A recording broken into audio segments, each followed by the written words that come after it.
Hello and welcome to my YouTube channel. This is Shreyas Badiye with lecture number 71 from Modern Indian History series. And in this lecture, we will study Viceroys of India Part 2. If people did not do silly things, nothing intelligent would ever get done. Beautifully said. If you have any doubt, you can ask me on Instagram. This is my Instagram ID. This is my Facebook page. This is my Telegram channel. And this is my YouTube channel. मेरे YouTube channel को subscribe करें और bell icon को press करें ताकि आने वाले videos के नोटिफिकेशन आपको मिलते रहे। आज का जो टॉपिक है जिसका नाम है वाइसरॉयज ऑफ इंडिया, आपको पता है कि इसके पहले मैं पार्ट 1 भी वाइसरॉयज ऑफ इंडिया पे डाल चुका हूँ क्योंकि बहुत सारे वाइसरॉयज है और ये जो पार्ट होने वाला है इसमें बहुत इंपॉर्टेंट वाइसरॉयज के हम डिस्कशन करने वाले जिनके ऊपर सबसे ज्यादा बार हर एग्जाम में क्वेश्चन पूछा जाता है। इसके पहले जैसे कि आपको पता है मैं governor general of Bengal, governor general of India, viceroys part 1 ये सब वीडियोस अपलोड कर चुका हूं। तो जिन लोगों ने वीडियोस नहीं देखे होंगे वो उन्हें पहले देख ले, उसके बाद ये वीडियो देखे, वीडियो लेक्चर देखे ताकि आपको ये चीजें जितने भी मैं यहाँ डिस्कस करूंगा वो एक कंटिन्यूएशन में कनेक्टिविटी के साथ बनी रहे। आज हम जो टॉपिक स्टार्ट करने वाले हैं वो वाइसरॉयज ऑफ इंडिया का पार्ट 2 है और आपको ये पता है कि ये जो फ्लैग्स है ये वाइसरॉय ऑफ इंडिया के, ये जो सिंबल है ये वाइसरॉय ऑफ इंडिया का सिंबल है उस टाइम पे। अभी हमने पहले देख लेते हैं कि हमने पिछले लेक्चर में कौन कौन से वाइसरॉयज को स्टडी किया था। तो सबसे पहले हमने लॉर्ड कैनिंग को स्टडी किया था जो फर्स्ट वाइसरॉय बनते। उसके बाद हमने लॉर्ड एल्जिन फर्स्ट को स्टडी किया था, हमने लॉर्ड जॉन लॉरेंस को स्टडी किया था, lord Mayo, lord Northbrook, lord Lytton, lord Ripon, lord Dufferin, lord Lansdowne. उसके लास्ट जो हमने स्टडी किए थे वो थे लॉर्ड एल्जिन सेकेंड। इतने सारे वाइसरॉयज को हम स्टडी कर चुके हैं और पिछले लेक्चर में, तो जिन्होंने वो लेक्चर नहीं देखा होगा वो उसे देख ले, यही मेरा आपको सजेशन होगा। आज हम जो स्टार्ट करने वाले हैं वो पहले जो लॉर्ड एल्जिन सेकेंड के बाद जो वाइसरॉय आए थे जिनका नाम था लॉर्ड कर्जन, उनके साथ स्टार्ट करने। और आप जानते हो लॉर्ड कर्जन जो इनका कितना बड़ा महत्व है। तो आज जितने भी होने वाले हैं ये लेक्चर में डिस्कस, सबके सामने आप स्टार मार्क लगा सकते हो, लगभग सबके सामने। इतने सारे इंपॉर्टेंट वाइसरॉयज हम इस लेक्चर में पढ़ने वाले, तो बहुत ज्यादा इंफॉर्मेटिव और बहुत ज्यादा इंपॉर्टेंट लेक्चर होने वाला है। तो ध्यान से देखिएगा, कॉन्सेंट्रेशन के साथ सुनिएगा और जितनी चीजें नोट डाउन करना है पूरी नोट डाउन करते रहिएगा। लॉर्ड कर्जन जो थे ये 1899 से 1905 तक इंडिया के वाइसरॉय रहे। इनके वक्त आप जानते हैं कि इनके वक्त मैं एडमिनिस्ट्रेशन में पुलिस रिफॉर्म्स में आपको बता चुका हूं कि एक पुलिस कमीशन अपॉइंट किया गया था इन 1902। ये लॉर्ड कर्जन के वक्त ही किया गया था। इसके जो चेयरमैन थे इस पुलिस कमीशन के वो थे सर एंड्रयू फ्रेजर। और ये क्यों लाया गया था कि पुलिस जो एडमिनिस्ट्रेशन है उसको सुधारा जाए या उसमें क्या बदलाव आने चाहिए ये सजेस्ट किया जाए, रिकमेंड किया जाए, इसीलिए पुलिस कमीशन 1902 में लाया गया था। ये फर्स्ट इवेंट है। सेकेंड इवेंट ये है कि इनके वक्त यूनिवर्सिटीज कमीशन एक्ट जो है 1902 का, यूनिवर्सिटीज कमीशन इनके वक्त बिठाया गया था 1902 का। ये हम डेवलपमेंट ऑफ एजुकेशन में स्टडी कर चुके ऑलरेडी। तो आप लोगों ने जिन्होंने वीडियो नहीं देखे हैं, पुलिस के हो या फिर एजुकेशन के हो, वो उन्हें देख ले ताकि आपको क्लियर हो जाए। और उसके बाद देखेंगे ये कमीशन के चलते कि इंडियन यूनिवर्सिटीज एक्ट भी पास किया गया था इन 1904। ये भी लॉर्ड कर्जन के ही टाइम पे पास किया गया था। उसके बाद department of commerce and industries जो है ये यहाँ पे एक अलग सा डिपार्टमेंट बनाया गया था for development of industries and यहाँ पे आप देख रहे हैं कॉमर्स यानी जो भी व्यापार चल रहा है उन सब के लिए अलग से एक डिपार्टमेंट बनाया गया था। उसके बाद मैं आपको बता दूं कि कैलकाटा कॉर्पोरेशन एक्ट लाया गया था 1899 का लॉर्ड कर्जन के ही टाइम पे। मैं आपको थोड़ा सा इसको शॉर्ट में बता देता हूँ। ये जो कैलकाटा कॉर्पोरेशन एक्ट था इसके थ्रू जो स्ट्रेंथ थी इलेक्टेड इंडियंस की, यानी नॉमिनेटेड और इलेक्टेड ऐसे स्ट्रेंथ हुआ करती थी इंडियंस की। इलेक्टेड इंडियंस की जो भी स्ट्रेंथ हुआ करती थी इसको कम कर दिया गया। ओके, इलेक्टेड इंडियंस की स्ट्रेंथ डाउन कर दी गई। और अगर हम देखेंगे तो यहाँ पे मेजोरिटी बना दी गई ब्रिटिश की, तो ब्रिटिश की मेजोरिटी यहाँ बन गई और इंडियंस की जो स्ट्रेंथ थी वो डाउन कर दी गई इलेक्टेड इंडियंस की। तो ये सब चीजें इस ये जो कॉर्पोरेशन है कैलकाटा कॉर्पोरेशन जो होता है उसमें ये किया गया था कैलकाटा कॉर्पोरेशन। क्योंकि कर्जन जो है वो आप देखते हो तो वो ज्यादातर यहाँ पे बंगाल से बहुत ज्यादा उन्होंने चेंजेस करने की कोशिश की और बंगाल को बहुत इफेक्ट हुआ था जब लॉर्ड कर्जन आते हैं। ये सब चीजें यहाँ पे की गई थी बाय कैलकाटा कॉर्पोरेशन एक्ट। उसके बाद मैं आपको ये बता दूं कि एंशियंट जो मॉन्यूमेंट है, एंशियंट मॉन्यूमेंट प्रिजर्वेशन एक्ट इस वक्त लाया गया था 1904 में, जिसके चलते हमारे इंडिया में जितने भी एंशियंट मॉन्यूमेंट्स है, जितने भी एंशियंट स्ट्रक्चर्स है, उन सबको प्रिजर्व किया जाए, उन सबको प्रोटेक्ट किया जाए, इसके लिए इसमें प्रोविजन थे इस एक्ट में। और यही रीजन है कि काफी प्रोटेक्टेड हमें दिखते हैं एंशियंट मॉन्यूमेंट्स। तो ये कर्जन ने लाया था, एक अच्छी बात भी थी इनके वक्त। और सबसे बुरी बात ये हुई थी कि पार्टीशन ऑफ बंगाल किया गया था 1905 में। ऑलरेडी मैं आपके साथ पार्टीशन ऑफ बंगाल डिस्कस कर चुका हूँ। बंगाल जो था उसको दो प्रोविंसेस में ये पार्टीशन किया गया था। एक था वेस्ट बंगाल और एक था ईस्ट बंगाल। ये आपको पता है अच्छे से। यहाँ पे मुस्लिम मेजोरिटी हुआ करती थी, यहाँ पे हिंदू मेजोरिटी हुआ करती थी। ये बेसिस पे, रिलीजन के बेसिस पे और लैंग्वेज के बेसिस पे कर्जन ने इसे डिवाइड किया था। ये सब चीजें हम ऑलरेडी स्टडी कर चुके हैं। तो ये पार्टीशन ऑफ बंगाल भी कर्जन के टाइम पे हुआ था। उसके साथ साथ यहाँ पे जो अगला एक इवेंट लिखा है वो है कर्जन किचनर कॉन्ट्रोवर्सी। तो यहाँ पे कर्जन किचनर कॉन्ट्रोवर्सी क्या थी, इसका थोड़ा सा आइडिया मैं आपको दे देता हूँ। इन सब में मैं आपको ये बता दूं कि ये जो कर्जन थे तो वाइसरॉय थे, बट ये जो किचनर आपको दिख रहे हैं, किचनर कमांडर इन चीफ थे इंडिया के। कमांडर इन चीफ हुआ करते थे इंडिया के। तो इन दोनों के बीच में कंट्रोवर्सी क्या थी ये हमें पता करना है। उसके पहले भी आपको ये बता देता हूँ। देखिए, कमांडर इन चीफ का मतलब होता है कि जो हमारे थ्री चीफ सर्विसेज है उसके एक तरह से हेड है ना, जैसे हमारे राष्ट्रपति होते हैं तो कमांडर इन चीफ जो पूरा कमांड करते हैं हमारे आर्म फोर्सेस को, तो इस तरह से किचनर हुआ करते थे। इंडियन आर्मी में उस टाइम पे जितने भी डेवलपमेंट हुए, जितना भी इंडियन आर्मी ऑर्गेनाइज बना, जितना प्रोफेशनल आर्मी दिखने लगा, सबके पीछे लॉर्ड किचनर ही माने जाते हैं। लॉर्ड किचनर ने बहुत सारे सुधार लाए इस आर्मी में। अब देखिए, मेनली अगर देखा गया तो वाइसरॉय जो हो गए इंडिया के, उनका एक डिसीजन होता है आर्मी को लेकर और हर चीज को लेकर कि आर्मी किस तरह से काम करेगी, क्या डिसीजन होना चाहिए। बट जो किचनर होते थे, किचनर ये चाहते, जो कमांडर इन चीफ थे, कि आर्मी का पूरा कंट्रोल जो है ये कमांडर इन चीफ के हाथ में देना चाहिए, ना कि वाइसरॉय के। तो ये इंडिपेंडेंट होने चाहिए अपना डिसीजन लेने में, तभी आर्मी जो है ये आगे बढ़ सकती है, सुधारना हो सकती है और हम ज्यादा से ज्यादा एरिया जीत सकते हैं, ऐसा किचनर का मानना था। कर्जन को ये चीजें पसंद नहीं थी कि किचनर जो है वो पूरा कंट्रोल आर्मी के ऊपर ले कर्जन के हाथ में जितना था वो पूरा किचनर को ट्रांसफर हो जाए। इसलिए ये कॉन्ट्रोवर्सी चली थी। इस तरह की एक कॉन्ट्रोवर्सी थी जो कर्जन और किचनर के बीच में चली थी। बहुत ही एक ये जो इशू है इसके आपके बहुत कम सोर्सेस मिलेंगे, तो अच्छे से सुन के इसको कहीं पे नोट डाउन करके रख दीजिएगा, बहुत काम आएगा आपके। ओके, मैंने आपको बता दिया ये कंट्रोवर्सी क्या है। उसके बाद यहाँ पे आपको दिखता है कि यंग हस्बैंड्स मिशन आया था टू तिब्बत इन 1904। एक यंग हस्बैंड्स मिशन भेजा गया था तिब्बत में 1904। ये क्या था, तो ये एक तरह से इस तरह का मिशन था जो एक्सपीडिशन था, यानी ये वॉर करना चाहते थे। ब्रिटिश जो है उन्होंने अटैक किया था तिब्बत पे और तिब्बत को ये लोग जीतना चाहते थे। तो यहाँ पे अगर हम देखते हैं तो यहाँ पे एक ट्रीटी भी हुई थी इसके बाद, जिसको ट्रीटी ऑफ ल्हासा कहा जाता है।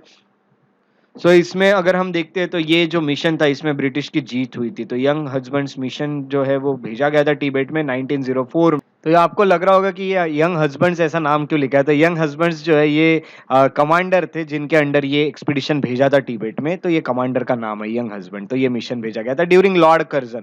ये पूरे इवेंट्स रहे इंपॉर्टेंट लॉर्ड कर्जन के वक्त। और आपको ये बहुत इंपॉर्टेंट है, इसके सामने भी आप अभी तो जितने सबके सामने आपको स्टार मार्क करने हैं तो इनके सामने भी स्टार मार्क कर दीजिएगा।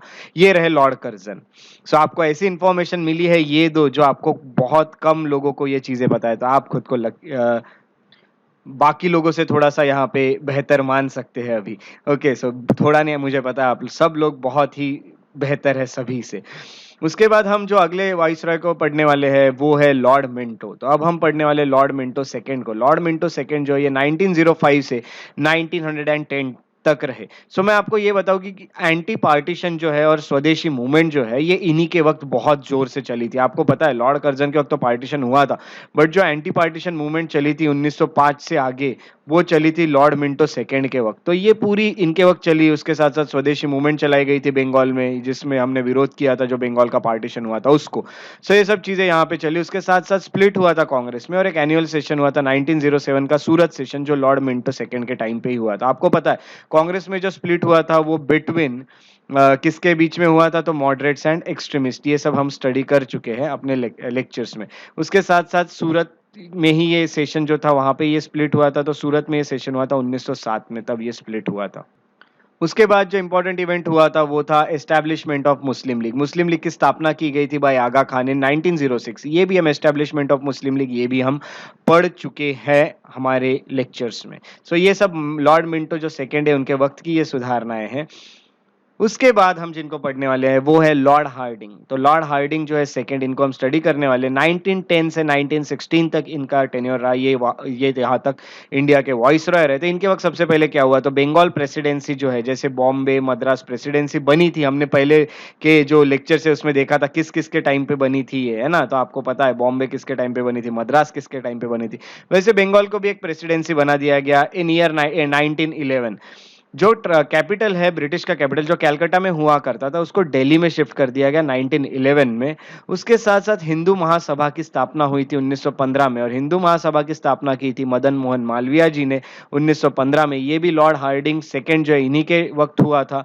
और एक दरबार बुलाया गया था, आपको पता है कि जो दिल्ली दरबार है उसको बुलाया गया था, जिसमें जो पार्टीशन है उसको कैंसिल कर दिया गया था 1911 में। ये जो दरबार बुलाया गया था इसके बारे में हम स्टडी कर चुके हैं, पार्टीशन ऑफ बंगाल, इस लेक्चर में। तो ये इसमें किंग जॉर्ज 5 जो थे वो आए थे इंडिया में। जो दिल्ली दरबार था ये दिल्ली में हुआ था 1911 में। एनलमेंट ऑफ पार्टीशन कैंसिल कर दिया गया था बंगाल का। किंग जॉर्ज 5 आए थे और उनके वेलकम करने के लिए बॉम्बे में क्या बनाया गया था, आपको पता है। बॉम्बे में बनाया गया था गेट वे ऑफ इंडिया की स्थापना की गई थी।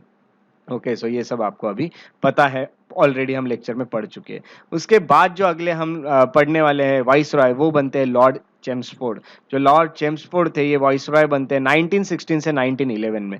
इनके वक्त आप देख सकते हैं होम रूल लीग की स्थापना की गई थी। होम रूल लीग की स्थापना जो की थी, एस्टेब्लिशमेंट किया था, वो किया था एनी बिसेंट और तिलक ने 1916 में, ये आपको पता है। उसके अलावा लखनऊ सेशन हुआ था कांग्रेस का 1916 में।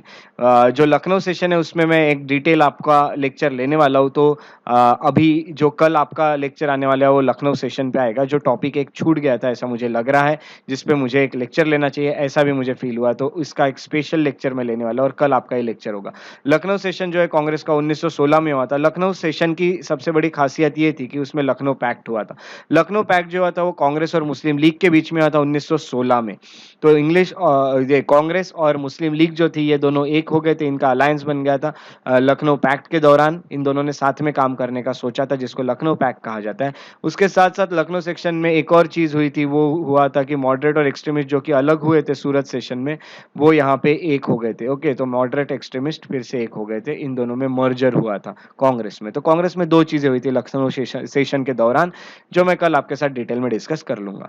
उसके साथ साथ एक साबरमती आश्रम जो है 1916 में वो बनाया गया था जब गांधी जी रिटर्न होते हैं इंडिया में। तो साबरमती आश्रम की स्थापना, उसके साथ साथ चंपारण 1916 में जो सत्याग्रह चला था वो, खेड़ा 1918, अहमदाबाद 1918, ये सब जो चलाए गए थे सत्याग्रह, ये पूरे गांधी जी ने जो चलाए थे ये लॉर्ड चेम्सफोर्ड के ही टाइम पे चलाए थे।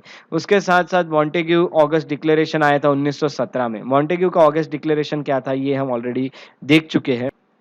और इस डिक्लेरेशन में मॉन्टेग्यू ने ये भी बताया था, आपको पता है, कि हम इंडिया को जल्दी ही सेल्फ गवर्नमेंट जो है वो दे देंगे, स्वराज्य दे देंगे। इस तरह का डिक्लेरेशन था। आगे जाके तो कब देंगे ये नहीं बताया था। ये सब चीज़ें यहाँ हुई थी, हमने ऑलरेडी स्टडी किया है मॉन्टेग्यू ऑगस्ट डिक्लेरेशन को भी। तो ये सब चीज़ें हम ऑलरेडी स्टडी कर चुके हैं जो लॉर्ड चेम्सफोर्ड के टाइम पे हुई थी। और भी कुछ हुआ था वो देख लेते हैं लॉर्ड चेम्सफोर्ड के टाइम पे। लॉर्ड चेम्सफोर्ड के टाइम पे गवर्नमेंट ऑफ इंडिया एक्ट 1919 का आया था, आपको पता है। अब मैं आपको ये बता दूं कि यहाँ पे ये जो है उसको मॉन्टेग्यू चेम्सफोर्ड एक्ट भी कहा जाता है। तो मॉन्टेग्यू जो थे ये secretary of state for India थे और चेम्सफोर्ड जो थे ये वाइसरॉय थे। यही था वो एक्ट 1919 का। उसके साथ साथ मैं आपको बता दूं कि रॉलेट एक्ट जो है 1919 का वो यहाँ पास कर दिया गया था। मैं रॉलेट एक्ट हम स्टडी कर चुके हैं। विदाउट एनी ट्रायल आपको अरेस्ट किया जा सकता था, यही वो रॉलेट एक्ट था। उसके बाद जालियांवाला बाग जो था ये भी एक घटना होती है 1919 में। सो जालियांवाला बाग जो एक बहुत ही दुखद घटना है हमारे हिस्ट्री की, वो भी होती है लॉर्ड चेम्सफोर्ड के टाइम पे। उसके बाद नॉन कोऑपरेशन मूवमेंट और खिलाफत मूवमेंट जो है उसको लॉन्च किया था गांधी जी ने, वो भी किया गया था लॉर्ड चेम्सफोर्ड के टाइम पे। वुमेन्स यूनिवर्सिटी बनाई गई थी पूना में 1916 में। बहुत अच्छी बात थी कि वुमेन के एजुकेशन के लिए कुछ ना कुछ स्टेप्स उठाए जा रहे थे, और ये भी बनाया गया था लॉर्ड चेम्सफोर्ड द्वारा। तो लॉर्ड चेम्सफोर्ड ने ये बनाया था। उसके साथ साथ सैडलर कमीशन जो है, एजुकेशन पॉलिसी जो है सैडलर कमीशन की, वो भी यहाँ पे लाई गई थी, सैडलर कमीशन। तो सैडलर्स कमीशन जो है ये मैं आपके साथ एजुकेशन, डेवलपमेंट ऑफ एजुकेशन में ऑलरेडी डिस्कस कर चुका हूँ। तो जो लोगों ने ये वीडियो नहीं देखे हैं वो लोग उसका वीडियो देख लेंगे, ताकि आपको समझ जाएगा कि क्या होता है ये सैडलर कमीशन। सो ये कलकत्ता की जो यूनिवर्सिटी थी उसको रिव्यू करने के लिए बनाया था, ये सब मैं आपको ऑलरेडी बता चुका हूँ। उसके साथ-साथ जो तिलक थे उनकी डेथ होती है 1 अगस्त 1920 को, ये भी एक दुखद घटना बनती है हमारे इतिहास की, डेथ ऑफ तिलक ऑन 1 अगस्त 1920। उसके बाद मैं आपको ये बता दूं कि appointment of SP Sinha, SP Sinha जो थे उनको गवर्नर ऑफ बिहार बनाया जाता है और पहले इंडियन होते हैं जो गवर्नर बनते हैं वो होते हैं जिनका नाम था एसपी सिन्हा। तो ये भी एक और बहुत मेन इवेंट है जो हुआ था लॉर्ड चेम्सफोर्ड के टाइम पे। तो चेम्सफोर्ड के टाइम पे इतने सारे इवेंट हुए जो हमने यहाँ पे स्टडी किए। अब हम जो अगले वाइसरॉय को पढ़ने वाले हैं वो है लॉर्ड रीडिंग। सो लॉर्ड चेम्सफोर्ड के सामने भी स्टार लगा लीजिएगा, सभी के सामने लगाइएगा आज के लेक्चर में, सब बहुत इंपॉर्टेंट लेक्चर है। लॉर्ड रीडिंग जो है ये 1921 से 1926 के बीच में वाइसरॉय ऑफ इंडिया रहे। इन्हीं के टाइम पे चौरा चौरी इंसिडेंस हुआ था जो कि नॉन कोऑपरेशन मूवमेंट के चलते हुआ था और गांधी जी ने नॉन कोऑपरेशन मूवमेंट जो है इसके बाद रोक दिया था चौरा चौरी के बाद। ये फरवरी 5 1922 को हुआ था और ये एनसीएम जो है उसको रोका गया था, ये भी मैं आपको बता चुका हूँ। मोपला रिबेलियन जो है वो कलकत्ता केरला में हुआ था 1911 में, ये भी मैं 1921 में मोपला रिबेलियन, ये भी मैं आपको बता चुका हूँ। तो मोपला रिबेलियन होता है। उसके साथ साथ एक बार बता देता हूँ फिर भी, मोपला रिबेलियन जो है वो जो मुस्लिम्स थे यहाँ पे उन्हीं के द्वारा किया गया था, क्योंकि हिंदू लैंडलॉर्ड्स जो थे वो उनको एक्सप्लॉइट करते थे, उनको अत्याचार करते थे, ऐसा यहाँ पे कहा जाता है।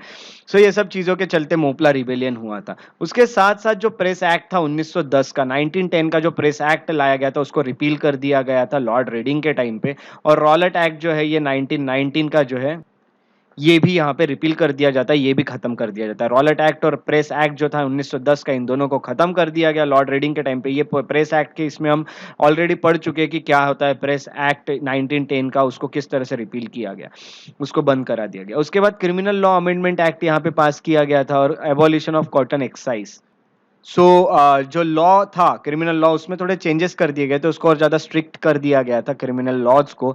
उसके साथ उसमें अमेंडमेंट लाके और जो कॉटन एक्साइज है उसको खत्म कर दिया गया था। तो जो कॉटन पे एक्साइज लगता था उसको खत्म कर दिया गया था एक तरह से लॉर्ड रीडिंग के टाइम पे। और यहाँ पे अगर हम देखते हैं तो बहुत सारे कम्युनल राइट्स हुए थे, बहुत दंगे हुए थे मुल्तान में, अमृतसर में, दिल्ली, अलीगढ़, आरवी, कलकत्ता, ये सब जगह पे बहुत सारे कम्युनल राइट्स देखने मिले थे, वो मिले थे लॉर्ड रीडिंग के टाइम पे। उसके साथ साथ काकोरी ट्रेन रॉबरी जो है 1925 में, जो कि हिंदुस्तान रिपब्लिक एसोसिएशन ने की थी, एचआरए ने की थी, ये जो रॉबरी थी इसके बारे में हम रिवॉल्यूशनरी फेज 2 में पढ़ चुके हैं। ये भी काकोरी में जो की गई थी ये भी इन्हीं के वक्त हुई थी, लॉर्ड रीडिंग के वक्त। अगला जो है कि जो स्वामी श्रद्धानंद थे उनका यहाँ मर्डर कर दिया गया था 1926 में। जो श्रद्धानंद जी थे, स्वामी श्रद्धानंद जी एक सोशल वर्कर या फ्रीडम फाइटर या टीचर कह सकते हैं, ये सब थे।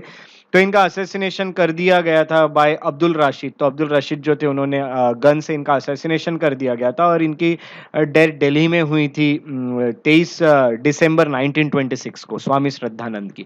तो ये भी इवेंट जो हुआ था ये लॉर्ड रीडिंग के ही टाइम पे हुआ था।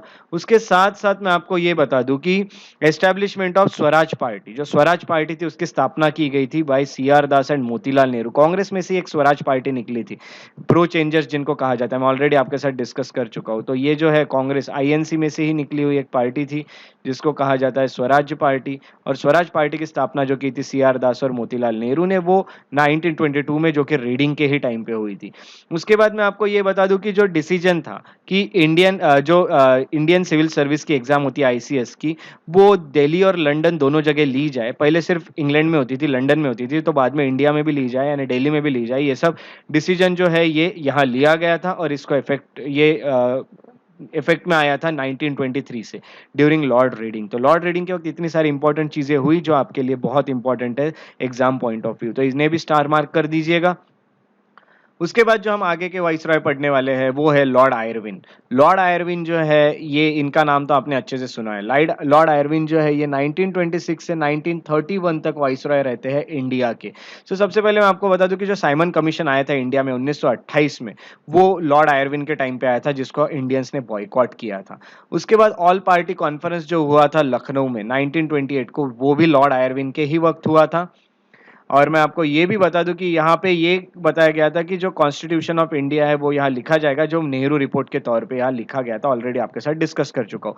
साइमन कमीशन के चलते इंडियंस को चैलेंज कर दिया गया था कि आप नहीं लिख सकते खुद का कॉन्स्टिट्यूशन, तो आप लिख के बताइए। तो हमने चैलेंज एक्सेप्ट करके लिख के दिखाया था नेहरू रिपोर्ट।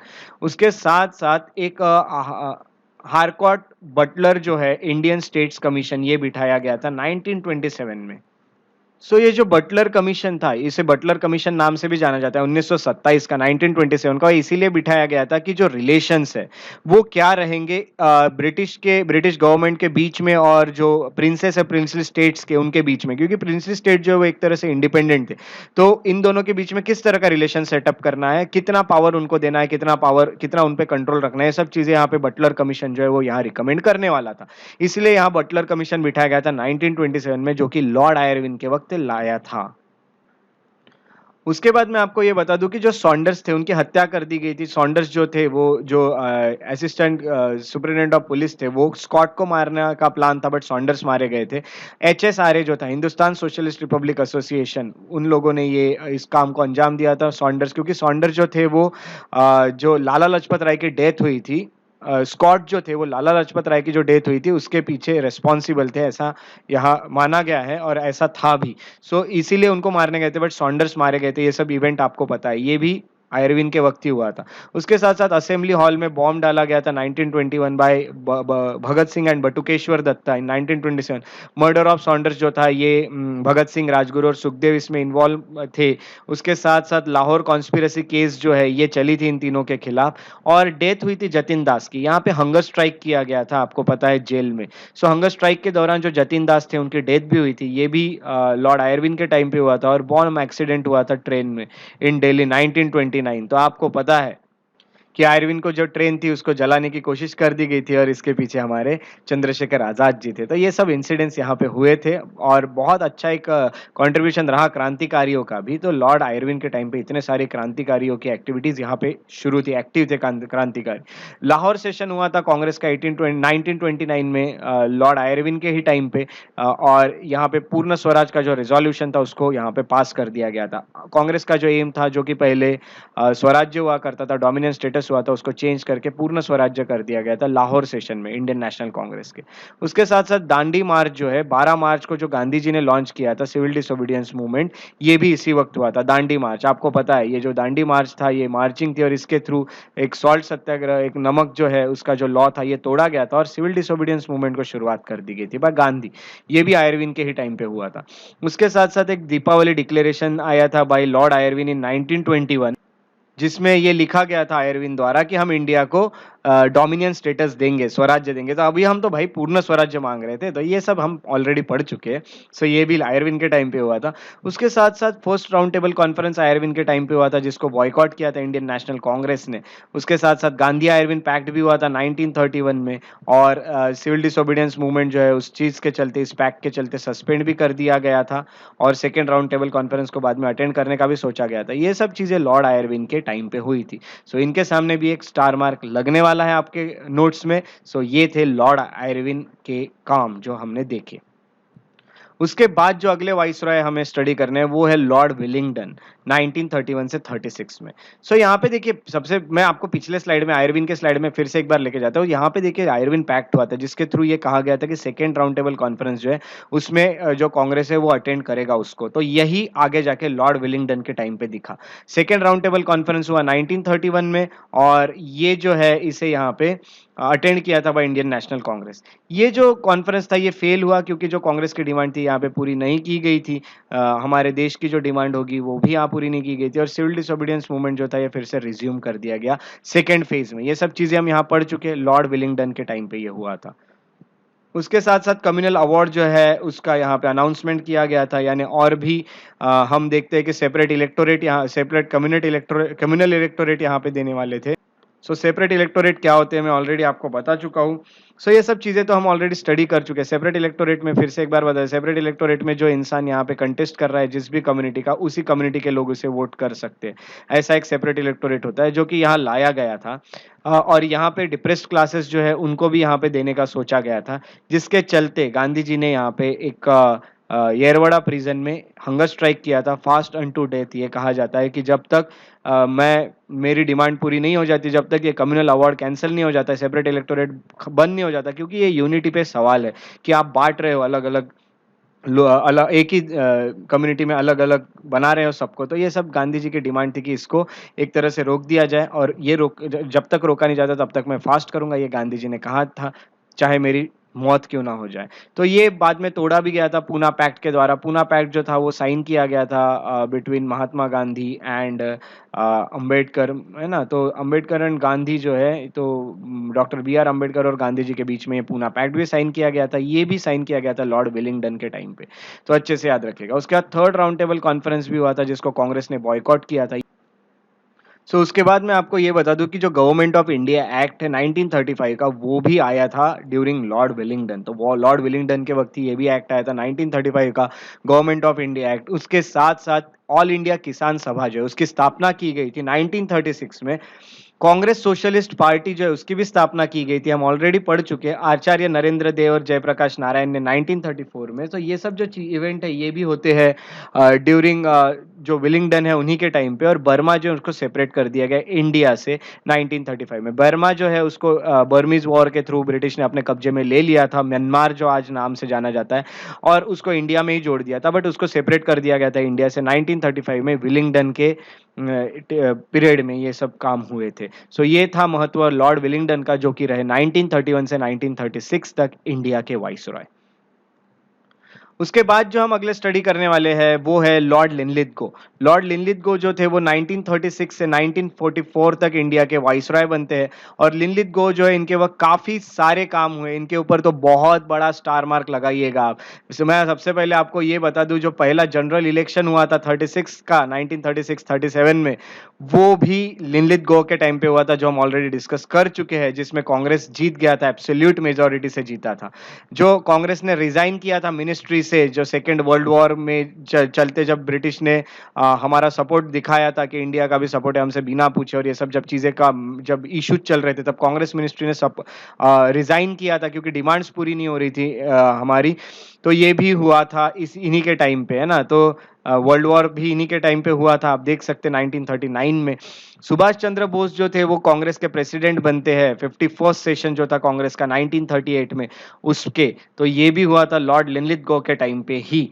रिजाइन किया था सुभाष चंद्र बोस ने 1939 में इंडियन नेशनल कांग्रेस से, और उन्होंने फॉरवर्ड ब्लॉक की स्थापना की थी 1939 में। ऑलरेडी हम सुभाष चंद्र बोस जी के बारे में बहुत सारी चीजें पढ़ चुके हैं, ये सब लॉर्ड लिनलिथगो के ही टाइम पे हुआ था। जो लाहौर रेजोल्यूशन है 1940 का, वो भी जो मुस्लिम लीग ने लाया था, जिससे मुस्लिम लीग ने सेपरेट स्टेट पाकिस्तान की एक तरह से हम देखते हैं कि डिमांड की थी, सेपरेट पाकिस्तान की इंडिया से। यहाँ से डिवीजन वाले इशू चले थे, जो पार्टीशन होगा इंडिया का, ये सब भी लाहौर से रिजोल्यूशन जो इंडियन जो मुस्लिम लीग का था, ऑल इंडिया मुस्लिम लीग का, वो भी इसी टाइम पे आया था 1940 में।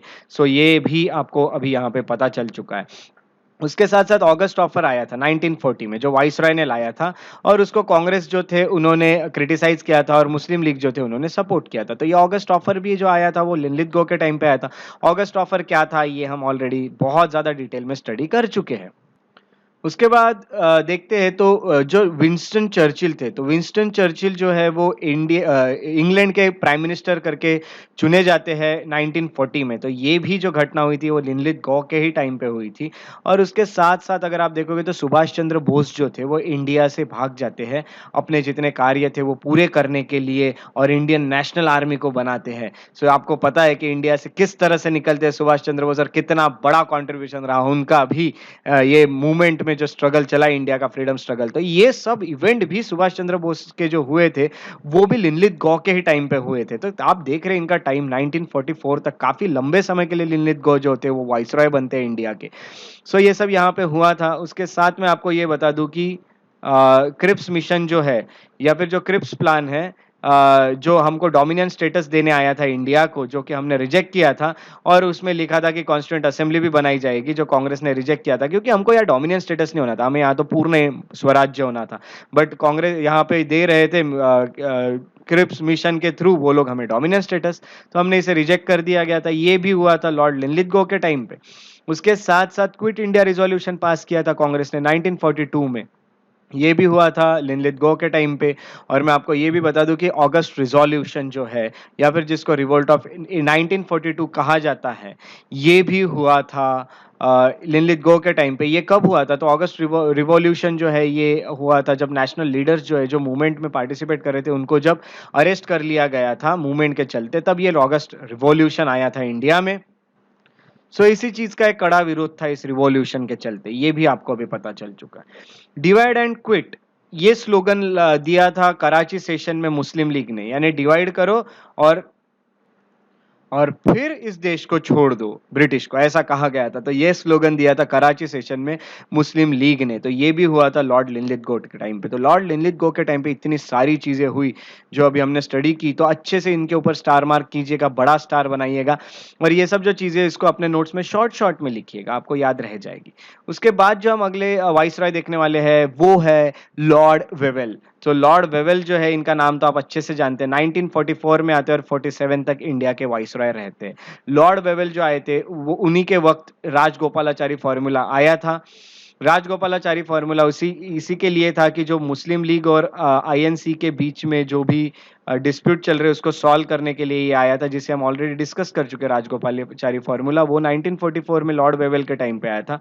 उसके साथ साथ जो गांधी जीना टॉक्स है, गांधी जी ये चीज़ों को सॉल्व करने के लिए यहाँ आ रहे थे कि पार्टीशन नहीं होना चाहिए देश का, इसके लिए गांधी जो है वो जीना के साथ बातचीत जो कर रहे थे, वो सब चीज़ें यहाँ पे चली थी 1944 में, ताकि जीना को समझा सके। वेवेल प्लान जो है ये भी आया था इसी टाइम पे, और शिमला कॉन्फ्रेंस भी हुआ था 1942 में। ये दोनों चीज़ें हम कवर कर चुके हैं, पूरी चीज़ें हम कवर कर चुके हैं, जितनी भी हम पढ़ने वाले सभी कवर हो चुके हैं हमारे लेक्चर्स में। सेकेंड वर्ल्ड वॉर जो था वो भी खत्म हुआ था 1945 में, और ये भी लॉर्ड वेवेल के टाइम पे हुआ था। उसके साथ साथ कैबिनेट मिशन जो है, ये प्रपोजल जो है ये भी आए थे लॉर्ड वेवेल के ही टाइम पे, और उसको एक्सेप्ट किया था इंडियन नेशनल कांग्रेस ने, जो कि मुस्लिम लीग नहीं चाहती थी कि ऐसा कुछ हो। और डायरेक्ट एक्शन डे उसके बाद मुस्लिम लीग ने लॉन्च कर दिया था, जिसके चलते उन्होंने बोला कि अब पार्टीशन तो होगा, इसके लिए हमें जो भी एक्शन लेना है हम वो लेंगे। और इसके बाद कम्युनल राइट शुरू हो गए थे, दंगे शुरू हो गए थे। तो 16 अगस्त 1948 को डायरेक्ट एक्शन डे जो डिक्लेयर किया गया था लॉर्ड वेवेल के टाइम पे किया गया था by All India Muslim League. उसके बाद मैं आपको बता दूं कि कॉन्स्टिट्यूंट असेंबली बनेगी, उसमें इलेक्टेड मेंबर्स होंगे। तो ये जो इलेक्शन होंगे फॉर कॉन्स्टिट्यूंट असेंबली, और इंटरिम गवर्नमेंट बनाई जाएगी, टेम्पररी गवर्नमेंट बनाई जाएगी, और बाद में पावर का ट्रांसफर किया जाएगा, ये भी लॉर्ड वेवेल के टाइम पे ही कहा गया था। और ये इंटरिम गवर्नमेंट की स्थापना कांग्रेस ने की थी इन सितंबर 1946। उसके साथ साथ जो क्लेमेंट एटली थे, जो प्राइम मिनिस्टर थे इंग्लैंड के, ये ऑलरेडी मैं आपको बता चुका हूं, उनकी आपको पिक्चर भी दिखा चुका हूं मैं, वो किस तरह से दिखते थे। तो क्लेमेंट एटली यहाँ पे प्राइम मिनिस्टर बन जाते हैं, चुन के आ जाते हैं। उन्होंने एक अनाउंसमेंट किया था कि जो ब्रिटिश रूल है इंडिया में वो खत्म हो जाएगा जल्द ही। ये अनाउंसमेंट उन्होंने 20 फरवरी 1947 को किया था। ये भी लॉर्ड वेवेल के ही टाइम पे किया गया था। सो लॉर्ड वेवेल के टाइम पे इतने सारे चीज़ें हुई थी, क्लेमेंट एटली का स्टेटमेंट और ये सब यहाँ पे हमको देखने मिलता है, जो कि बहुत सारे इंपॉर्टेंट इवेंट बनते हैं लॉर्ड वेवेल के टाइम पे भी। तो इनके सामने भी स्टार मार्क जरूरी है, सभी के सामने स्टार मार्क जरूरी है। आखिरी जो हम ब्रिटिश के वाइसरॉय पढ़ते हैं वो होते हैं लॉर्ड माउंटबेटन। लॉर्ड माउंटबेटन जो थे ये 1947 से 1948 तक इंडिया के वाइसरॉय बनते हैं। और मैं आपको ये बता दूं कि लॉर्ड माउंटबेटन जो थे ये आते हैं एक माउंटबेटन प्लान लेके, ये आपको तो पता ही है। तो जून 3 प्लान जो है ये जून 3 को लेके आते हैं। लॉर्ड माउंटबेटन प्लान भी उसे कहा जाता है, जिसके थ्रू ये कहा गया था कि इंडिया जो है वो फ्री हो जाएगा, इंडिया को इंडिपेंडेंस दे दिया जाएगा 15 अगस्त को, 15 अगस्त को 1947 को ये इंडिपेंडेंस दिया जाएगा, और इंडिया के पार्टीशन भी किया जाएगा। इस तरह से ये जितनी भी चीज़ें कही गई थी लॉर्ड माउंटबेटन प्लान में, ये प्लान भी इन्हीं के वक्त आता है। उसके साथ साथ मैं आपको ये बता दूं कि इंडिया इंडिपेंडेंस बिल जो है ये हाउस ऑफ कॉमन्स में रखा जाता है, और उसको जब पास किया जाता है तो वो बन जाता है इंडिया इंडिपेंडेंस एक्ट 1947, जो लॉर्ड माउंटबेटन के ही टाइम पे आया था। तो ये पहले बिल रखा जाता है, बाद में आता है इंडिया इंडिपेंडेंस एक्ट 1947, जो हम ऑलरेडी स्टडी कर चुके हैं। ये भी आया था लॉर्ड माउंटबेटन के टाइम पे। बाउंड्री कमीशन बनाए गए थे, दो जगह से इंडिया को डिवाइड करना था, एक था पंजाब के साइड से और एक था बंगाल के साइड से। तो इन दोनों के लिए जो कमीशन था ये बाउंड्री कमीशन लाया गया था, और ये बाउंड्री कमीशन, इसके जो चेयरमैन थे वो थे सर साइरिल रेडक्लिफ लाइन कहा जाता है, ये जो लाइन डिवाइड करती है। तो यहाँ से बंगाल और पंजाब का पार्टीशन होने वाला था और यहाँ जो नया देश बनने वाला था वो बनने वाला था वेस्ट पाकिस्तान, और यहाँ जो बनने वाला था वो था ईस्ट पाकिस्तान, और बीच में जो रहने वाला था वो इंडिया। फिर धीरे धीरे आपको पता है ईस्ट पाकिस्तान को 1971 में हमने आज़ाद करा दिया और इसका नाम हो गया बांग्लादेश। इस तरह से अलग अलग देश बनते हैं। बट ये जो बाउंड्रीज डिवाइड कर रहा है ये रेडक्लिफ लाइन कहलाती है। तो रेडक्लिफ को ये काम दिया था कि आपको कहाँ कहाँ से इंडिया के पार्टीशन किए जाएंगे उसकी एक बाउंड्री बनाई है। तो बाउंड्री कमीशन का भी अपॉइंटमेंट किया गया था लॉर्ड माउंटबेटन के टाइम पे। ये सब चीज़ें हम डिस्कस कर चुके हैं ऑलरेडी, रेडक्लिफ लाइन और ये सब के बारे में। और हमको इंडिपेंडेंस भी मिला था, वो भी मिला था लॉर्ड माउंटबेटन के ही पीरियड में। उसके बाद हमने वाइसरॉय भी जो गवर्नर जनरल बनाए थे इंडिया के वो भी लॉर्ड माउंटबेटन को ही बनाया था। इस तरह से लॉर्ड माउंटबेटन आखिरी वाइसरॉय बनते हैं इंडिया के। इसके बाद जब ये एक्ट आया था इंडिया इंडिपेंडेंस एक्ट, उसके थ्रू ये वाइसरॉय की जो पोस्ट थी इसको यहाँ पे एबॉलिश कर दिया गया और इसके जगह फिर से गवर्नर जनरल आने लगे। तो गवर्नर जनरल जब से आने लगे तो गवर्नर जनरल जो है ये फिर हमने माउंटबेटन को ही बनाया था हमारे गवर्नर जनरल। बट जब माउंटबेटन चले जाते हैं तो माउंटबेटन के बाद हमने जो इंडियन गवर्नर जनरल बनाए थे, जो कि आखिरी बार कोई गवर्नर जनरल बना था इंडिया का, उसके बाद प्रेसिडेंट यही पोस्ट आई थी। गवर्नर जनरल जो आखिरी बने थे वो थे सी राजगोपालाचारी। तो सी राजगोपालाचारी जो थे वो आखिरी गवर्नर जनरल बनते हैं, बट आखिरी वाइसरॉय लॉर्ड माउंटबेटन थे। तो आखिरी या फिर पहले इंडियन जो थे जो गवर्नर जनरल बनते वो सी राजगोपालाचारी थे, और इसके बाद ये पोस्ट जो थी ये बंद कर दी गई। ये सब चीज़ें आज के लेक्चर में आपको पढ़ने मिलती है, और अभी आपको जितने भी वाइसरॉय के जितने भी चीज़ें थी ये सब कवर हो चुकी है। तो अगले लेक्चर में मैं कुछ मिसलेनियस टॉपिक्स जो है, जो एक दो टॉपिक बचे हैं, जैसे कि मैंने आपको बताया था कि जो मर्जर है या फिर जो लखनऊ पैक्ट है उसके ऊपर मैं वीडियो बनाऊंगा, वो एक टॉपिक बचा हुआ है। बाकी छोटे मोटे वीडियोस आपके लिए हमेशा आते रहेंगे। तो इसके बाद हम एंशिएंट को भी शुरू करने वाले हैं। आपका मॉडर्न अभी खत्म हो ही गया है, ऐसा समझ लीजिए। तो खत्म हो गया है, बट छोटे मोटे टॉपिक जो है जो कम इंपॉर्टेंट है वो बीच बीच में आते रहेंगे, जैसे बर्मीज वॉर हो गया, अफगान वॉर हो गया, ये सब मैं डालते रहूंगा आपके लिए, काफी इंटरेस्टिंग चीजें बनाते रहूंगा। ये था हमारा टॉपिक जो कि था वाइसरॉय, जो कि एक बहुत इंपॉर्टेंट टॉपिक हमें पता चलता है। आई होप आपको ये लेक्चर सुनने में मज़ा आई, आपको अच्छे से समझ गया है। अपना बहुत ज़्यादा ख्याल रखें, और आपको अगर मेरे वीडियोस पसंद आ रहे हैं तो उन्हें लाइक करें, शेयर करें, और मेरे यूट्यूब चैनल को सब्सक्राइब करें। उसके साथ साथ मेरे फेसबुक पेजेस को लाइक करें, और इंस्टाग्राम पे मुझे फॉलो कर सकते हैं, श्रेयस बढ़िया द पीस लवर, ये मेरा इंस्टाग्राम आईडी है। shreyasbadiya@gmail.com पे आप मुझे मेल भी कर सकते हैं। हम मिलेंगे अगले वीडियो में, तब तक के लिए अपना ख्याल रखें और आपका दिन शुभ हो।